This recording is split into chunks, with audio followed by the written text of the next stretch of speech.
নগাঁও কারাগারের একাধিক কয়েদির অনশন ধর্মঘটে বসেছেন। কয়েদিদের অভিযোগ, কারাগারের অধীক্ষক রাজু চৌধুরীর বিরুদ্ধে গুরুতর অনিয়ম চলছে। কারাগারের ভেতরে নেশাজাতীয় সামগ্রীর অবাধ বাজার পরিচালনার অভিযোগ উঠেছে তার বিরুদ্ধে। এছাড়াও কয়েদির পরিবারের পক্ষ থেকে পাঠানো অর্থ আত্মসাৎ করার অভিযোগও সামনে এসেছে। শুধু তাই নয়, বন্দীদের পরিবারের কাছ থেকে অর্থ দাবির অভিযোগও করেছেন অনশনরত বন্দীরা। এই ঘটনায় বন্দীরা জেলা আয়ুক্ত দেবাশিস শর্মার হস্তক্ষেপ কামনা করেছেন।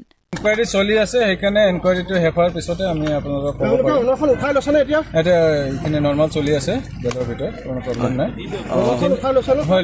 অনশন উঠাই লৈছে আৰু যিখিনি অভিযোগ আছিল সেইটোৰ ওপৰত ডিচি ছাৰৰ এটা এনকোয়াৰি চলাব দিছে। আজি প্ৰাৰম্ভিক এটা চেকিং এটা এনকোয়াৰি হেয়াৰিং লোৱা হৈছে আৰু আগন্তুক সময়ত এনকোয়াৰিটো কমপ্লিট হ'লে আপোনালোকৰ কাৰাগাৰৰ অধীক্ষকৰ বিৰুদ্ধে আছিলে ন?